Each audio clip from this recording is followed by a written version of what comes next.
Gracias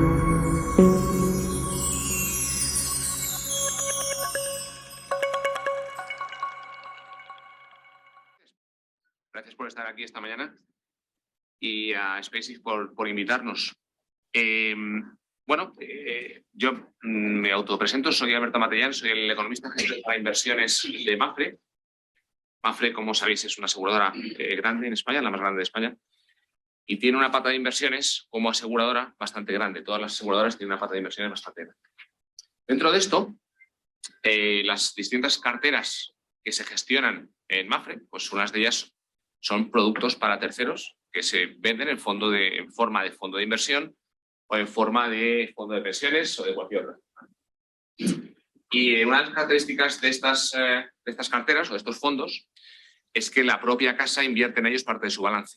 Con lo cual, el concepto de sostenibilidad que hay en la casa también está destinado en este tipo de inversiones. Bueno, dentro de todo esto, hace unos años nos surgió una idea.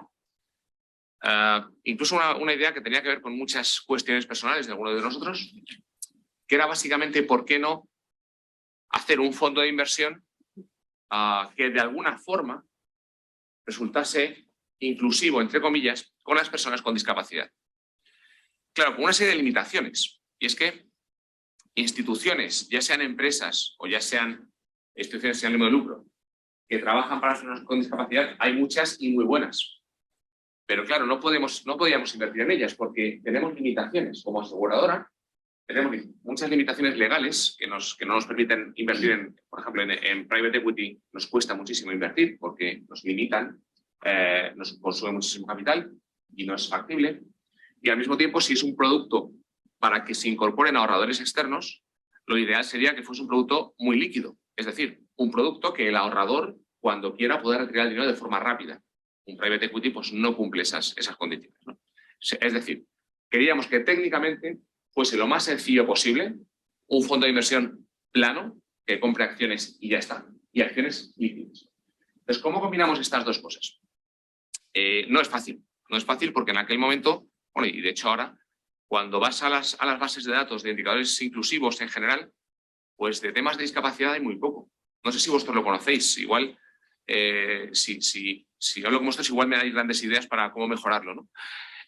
Pero no era fácil. Normalmente en las bases de datos vienen información sobre porcentaje de empleados con discapacidad, cosas así, pero muy genéricas.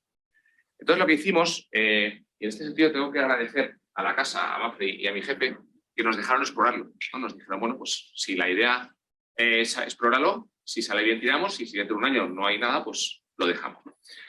Y lo que hicimos, no he traído presentación, es decir, soy un poco anti-PowerPoint, no me gustan cada día me gustan menos los PowerPoints, y os lo quería contar un poco en forma de historieta de cómo lo montamos, que creo que es lo que más aporta. No os he venido ni a vender el fondo ni a vender la metodología, sino un poco nuestra experiencia al montarlo, que es lo que Joaquín nos pedía. Entonces, lo que hicimos básicamente fue, con un compañero francés y yo, nos fuimos a patear empresas por toda Europa. Y digo lo del compañero francés porque justo el año antes habíamos comprado una empresa muy chiquitita en Francia que era muy especializada en gestionar información de tipo ESG. Porque si una cosa teníamos clara es que si no está en las bases de datos, tendremos que conseguir la información nosotros.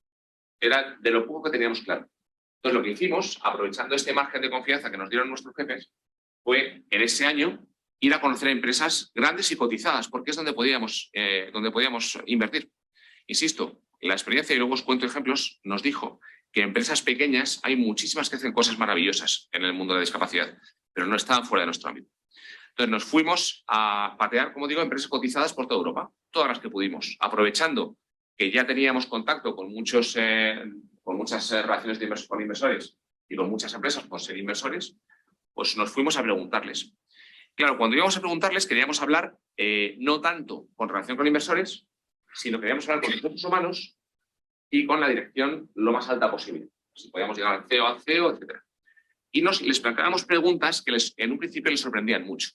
Pensad que llegamos con el gorro de inversores seriotes, financieros puros, y el de relación con inversores pues nos saca las cuentas y no nos olvides de las cuentas. Yo vengo a otra cosa.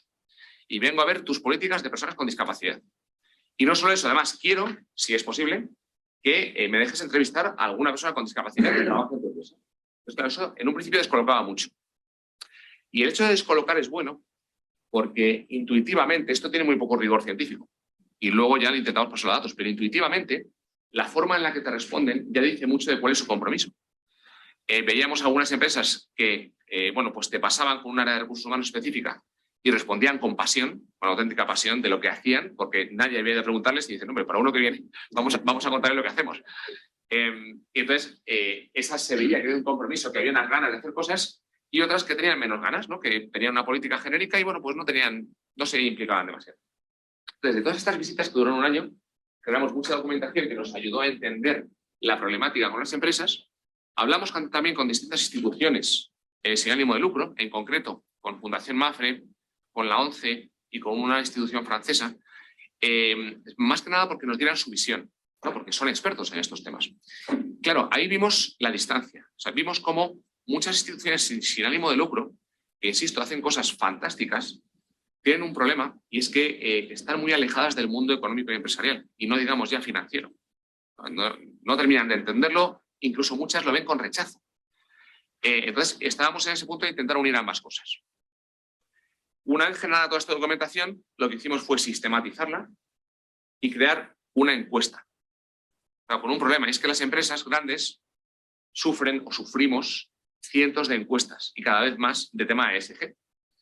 Entonces, bueno, pues teníamos que meterla de alguna forma. Como ya teníamos en esta filial francesa, ya tenían sus propias encuestas de ESG, mandaban mucha información, eso fue un anexo a esas encuestas. Un anexo que además resultó muy satisfactorio porque nos dimos cuenta de que la mayoría de empresas tienen una tasa de respuesta a este tema mucho mayor que al resto. Entonces, ¿por qué? Quizá porque sea un tema mucho más concreto, preguntas mucho más concretas. El caso es que, como resultado, dimos con una encuesta de unas 40 preguntas, de las cuales 5 o 6 abiertas y el resto cerradas, y muy pocas de ellas cuantitativas, muchas cualitativas, ¿no? Nos dimos cuenta, por ejemplo, de que las meras cifras, en concreto, por ejemplo, el número o porcentaje de personas desempleadas, empleadas con discapacidad, indican muy poco. Cuando queremos medir el compromiso real, hay otras cosas que indican mucho más. Os pongo un ejemplo. Las políticas que tenga la empresa para gestionar este tema, hay algunas muy genéricas y otras muy concretas. Cuanto más baja en el detalle, más compromiso hay. Y se ve, por ejemplo, si una política baja al detalle de los tipos de discapacidad que hay, se nota un compromiso mayor, porque hay algunas discapacidades que son dificilísimas de gestionar. Por ejemplo, gestionar empleados con una discapacidad de movilidad es relativamente sencillo con la adaptación arquitectónica. En cambio, gestionar personas con una discapacidad intelectual o mental es mucho más complicado, porque, entre otras cosas, su jefe directo no sabe cómo van a reaccionar. Necesita una formación específica.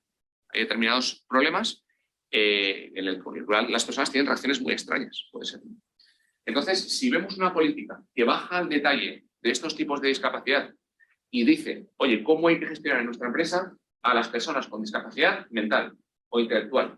Y no solo eso, sino además le pone objetivos y además pone formación al supervisor directo de esa persona, vemos que hay un compromiso infinitamente mayor que aquella empresa que tiene pues, una política genérica.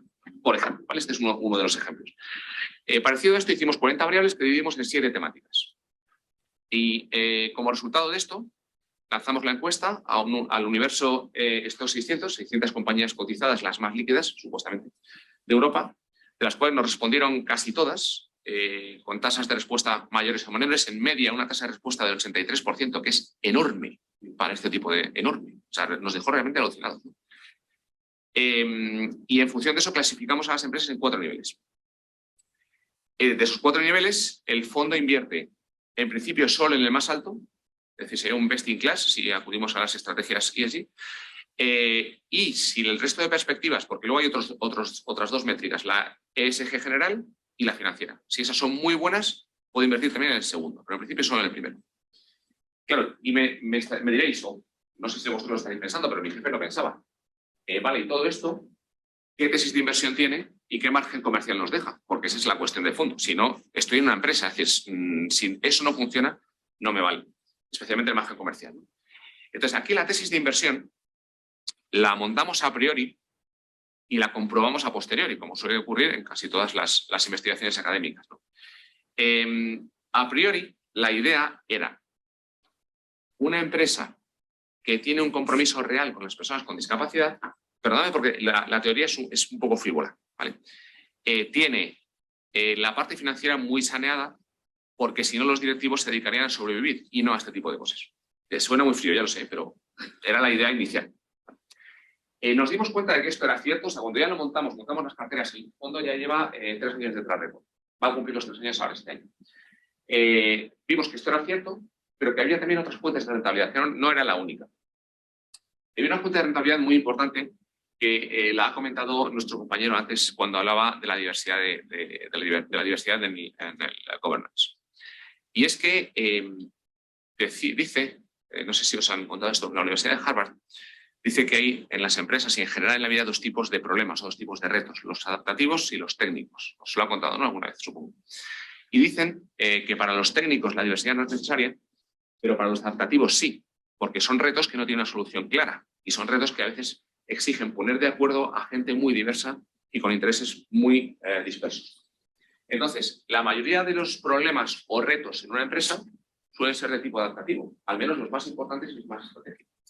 Por eso, el hecho de que vengan personas diversas en el sentido de formas de pensar diferentes y formas de ver los problemas de forma diferente, puede aportar a esa empresa, primero, mejor solución a sus problemas y, como consecuencia de eso, sobrevivir más en momentos de dificultad y obtener más rentabilidad cuando hay oportunidades.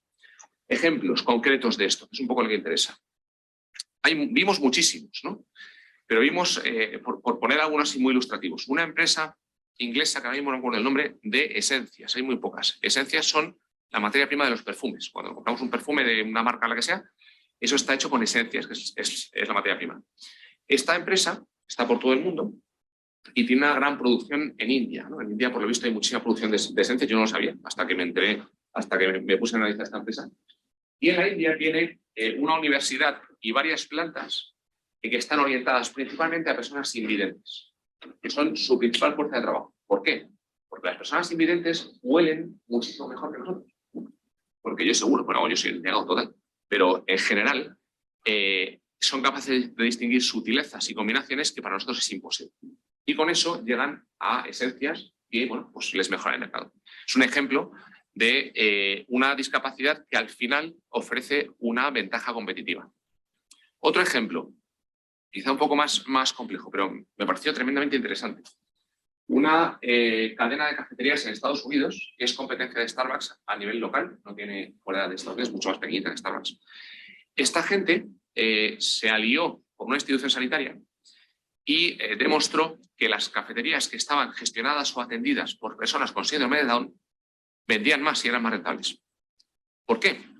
Según el equipo sanitario que les ayudó, decía que las personas con síndrome de Down tienen más empatía con el cliente. Es decir, son capaces de leer el estado de ánimo de la persona que tienen delante de forma instantánea y con mucha más precisión que nosotros, ¿no?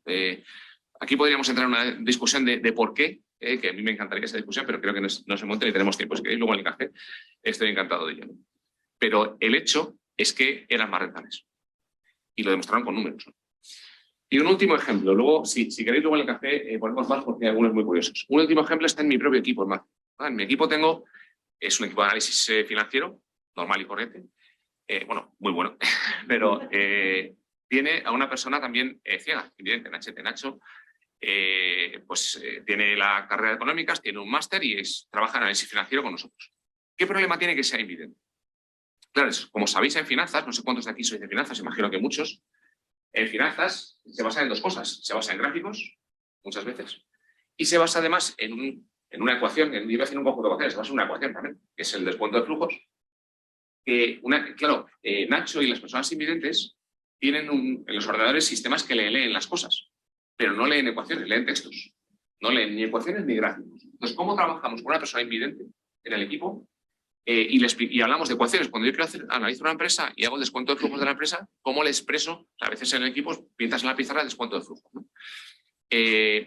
Esto lo dejé hace un par de años, pero yo di muchos años clase en CUNED de finanzas. Y no veáis lo que mejoró mis clases en trabajar con Nacho. ¿Por qué? Porque con Nacho no puedo pintar una ecuación, ni puedo pintar un gráfico. Tengo que traducirlo todo a un texto, a una idea. Si yo veo una ecuación aquí, esa ecuación en lenguaje matemático la tengo que traducir al lenguaje normal y corriente nuestro. Eso a los alumnos les encantaba, porque los alumnos ven la ecuación según los alumnos del IES son mejores, los que tenía yo allí, la ecuación la odiaban a muerte, pero cuando esa ecuación se la contábamos en forma de texto, la entendían muchísimo mejor. Y a eso me enseñó Nacho, ni más ni menos, ¿no? Y Nacho, por tanto, ve las finanzas de otra forma, no ve esa forma directa. Cuando vemos un gráfico nosotros, fijaos, un gráfico puede estar muy sesgado. En función de qué ejes coja o de qué periodo de tiempo coja, pues el gráfico puede mostrar lo que me dé la gana. En cambio, Nacho no ve gráficos. Él lo que hacía era, el gráfico lo convierte a tabla. Entonces, y el ordenador le lee la tabla, pues dice, si es una tabla de porcentajes o del IPC, que está muy de moda ahora, por desgracia, pues es el 5%, el 6, el 7, el 8 y el 9. Y el ordenador se lo lee. Con lo cual, su forma de interiorizar esa información es diferente a la nuestra y aporta una visión distinta. Como veis, son 3 ejemplos que yo creo que ilustran bastante bien cómo las personas con discapacidad pueden aportar visiones muy novedosas a la empresa y, por tanto, pueden hacer que la empresa funcione mejor en determinados momentos. Y esta es la idea que sencillamente. Bueno, cuando hicimos esto, montamos la cartera. ¿Qué problemas prácticos vimos con la cartera? A ver, el primer problema práctico es que la consecución de información es muy lenta, como pasa en casi todo el INSI. Nosotros trabajamos con una encuesta anual. La encuesta anual tenemos un equipo de gente que la procesa. Claro, no basta con procesar la encuesta, sino que hay que ponerse en contacto con la empresa. Muchas preguntas son abiertas, unas 6 preguntas son abiertas. Por tanto, supone que tiene que haber un analista que está pendiente de esas preguntas y a veces pedir explicaciones. Estas encuestas necesitan un cross-check. Es decir, no me basta que la empresa me diga, sí, yo soy buenísimo. No, o bien me lo demuestras de alguna forma con documentación pública, o bien con documentación privada hablando conmigo. Y una cosa importantísima, una de las cosas que queremos, y la mayoría nos dejan, es entrevistar, como decía antes, a las personas con discapacidad y a las personas que trabajan con ellas. Este proceso, insisto, es largo y caro. Caro en tiempo y en dinero, estos analistas especializados. Entonces, el problema no es solo obtener la información, sino que en un producto tan caro, y aquí también puede ser muy frío, el margen comercial se te cae. Es que es un poco lo que pasa con todos los fondos sostenibles. No sé, tenemos compañeros, luego hablaremos. No sé cómo lo veis vosotros en la industria. Para la industria yo creo que este es un problema grande. Es una industria, la de fondos de inversión, la gestión de inversiones en general, que tiene los precios que vienen cayendo desde hace mucho tiempo, y con razón. Yo creo que es lógico que caigan, pero al mismo tiempo los fondos sostenibles bien hechos son fondos carísimos de gestionar, porque necesitas analistas especializados, mucho tiempo y mucha información. Entonces, claro, el margen comercial aquí se nos estrechaba mucho. Aún así, conseguimos un margen comercial positivo más bajo que en otros productos, pero la empresa nos lo compró, entre comillas, como no solo margen comercial, sino además imagen de marca. Es decir, como sabéis, Mapfre, no sé si lo sabéis, Mapfre es una empresa cuyo dueño es una fundación.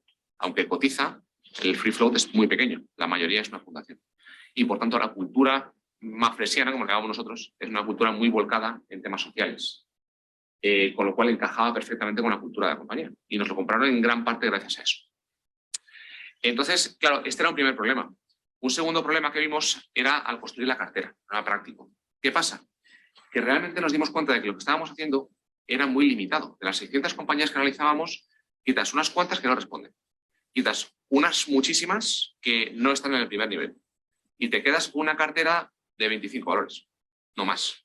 Entonces, claro, montar una cartera de 25 valores, como sabéis, no me basta con tener los 25 valores. Cuando voy a montar la cartera necesito otros parámetros para montar el fondo, como son las correlaciones, como son la liquidez de cada uno de ellos, etc. Entonces se queda una cartera pequeñita. Nuestro objetivo era hacer crecer el fondo, y si tienes una cartera de 25 valores y quieres llegar a 500 millones, que todavía no hemos llegado, pues te das un poco estrangulado, ¿no? Entonces, ese es un problema que todavía no hemos resuelto. Ahora mismo hay una ventaja, hay una posible solución a eso, y es que el número de valores ha ido aumentando porque las empresas han ido mejorando. Y esta es una de las grandes satisfacciones que tenemos y uno de los impactos no medibles que tenemos. Y es que muchas empresas que salían muy mal nos han preguntado qué hacer para mejorar.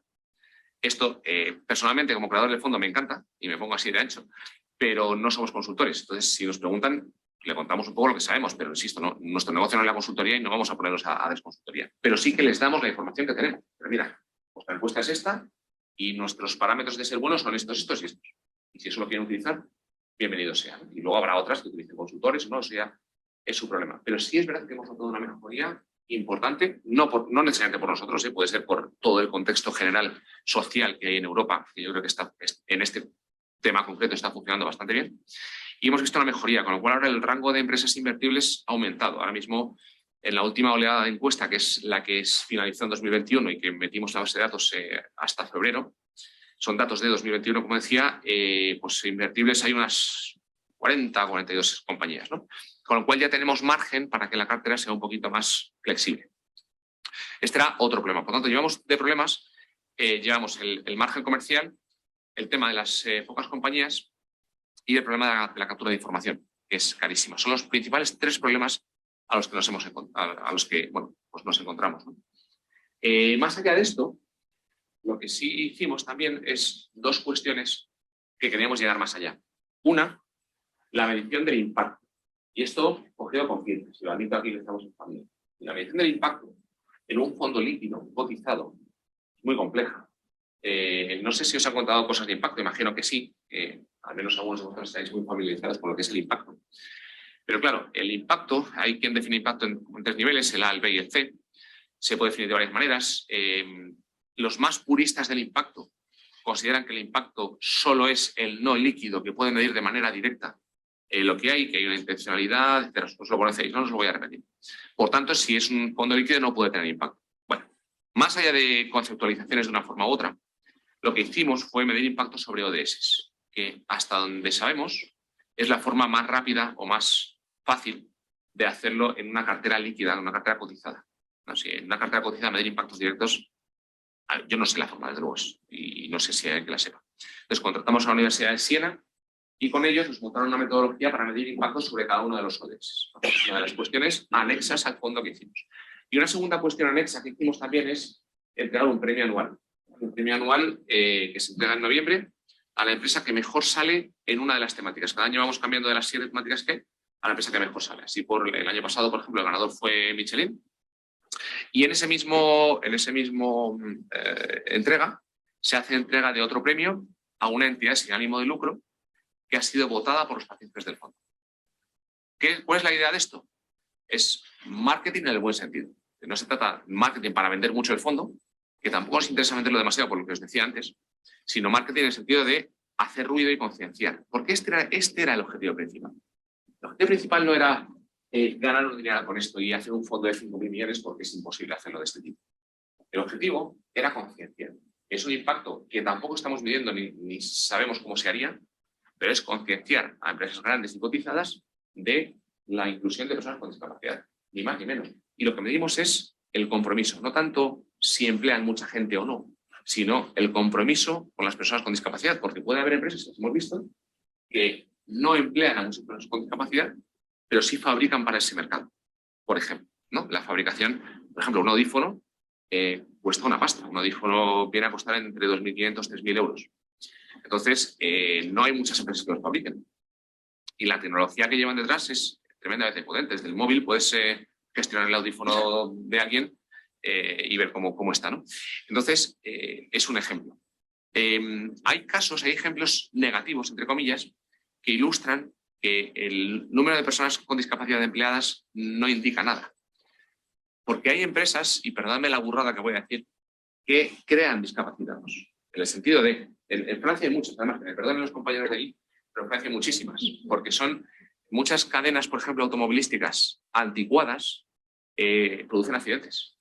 Y esos accidentes, que pueden ser, por ejemplo, problemas de movilidad en una mano, en un brazo, este tipo de accidentes, una cosa buena es que las empresas a estas personas las recolocan en otros puestos que pueden realizar pues, con la discapacidad que les ha sobrevenido, la que sea. Esa es la parte buena, pero claro, tú encuentras empresas de este tipo que tienen un porcentaje de personas con discapacidad del 11%, por ejemplo. Es una salvajada, 11%, y es por esto. Es porque ya parece que van mejorando esas cadenas de producción, ya no son tan peligrosas, entre comillas, pero, insisto, esto es un ejemplo de que no muestra muy poco el porcentaje, ¿no?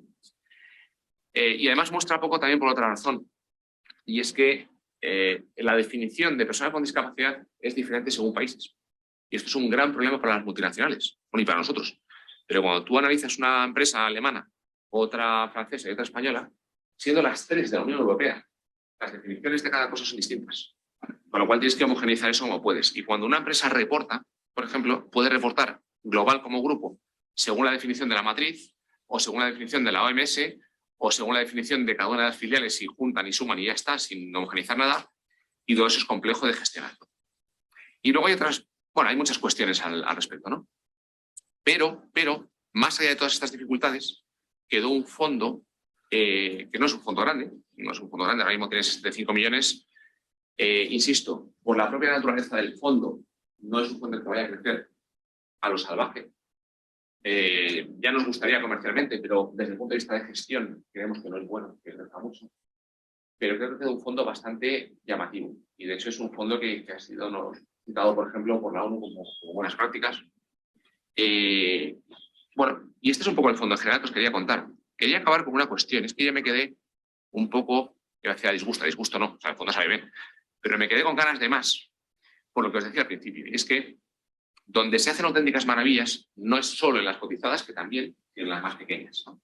Te encuentras en España, por poner un ejemplo, en Castilla y León, te encuentras varias empresas y, bueno, puedo decir nombres porque es una gestión positiva. Te encuentras empresas como Cajajares, los de los pollos asados, esto que me acuerdo, como Galletas Bullón, muchísimas, que están auténticamente construidas sobre personas con discapacidad. Es tremendo lo que hacen. Entonces te quedas con ganas de poder invertir ahí. Nosotros no podemos todavía, pero sé que hay muchos fondos de los llamados de impacto o de private equity o de private debt que sí pueden dirigirse a este tipo de empresas. Con lo cual, ¿por qué no la siguiente fase? Y también, ¿por qué no la siguiente fase de investigación académica? Podría ir por esta línea. Y esto es un poco en líneas generales lo que hicimos con este fondo. Lo he contado muy rápido porque sí que me gustaría que preguntáis cosas. Muchas veces cuando contamos este fondo, la gente nos dice, pues oye, cuéntame más de esto o de aquello. Me gustaría que me preguntarais lo que queráis. También os digo, hemos hecho lo que hemos podido. Muchas cosas se han quedado en el tintero. Hay variables a las que no llegas siempre, ¿no? Hay impactos que no te gustan. Pues, por ejemplo, hay una cuestión, las personas con discapacidad, hay determinados supervisores de estas empresas que piensan que se aprovechan de su condición para trabajar menos. Eso es una creencia bastante extendida, y es curioso. Yo creo que es como todo. O sea, el que es vago, sea tenga discapacidad o no, y ya está. Y ahí no le veo yo grandes, no hemos apreciado grandes diferencias, pero sí es curioso, como hemos visto en algunos casos que es así. Anécdotas hay todas las que queráis, todas, pero insisto, como producto en la práctica, yo creo que tiene una serie de características interesantes para estudiar y para conocer desde fuera, ¿no? Tenemos información propia. Cuando hacemos fondos ESG, hay muchísima información, pero tener información propia te permite focalizarte muchísimo en una cuestión concreta. Y yo creo que los fondos ESG, cuanto más te focalizas, más impacto positivo constituyes o consigues en ese contexto, ¿no?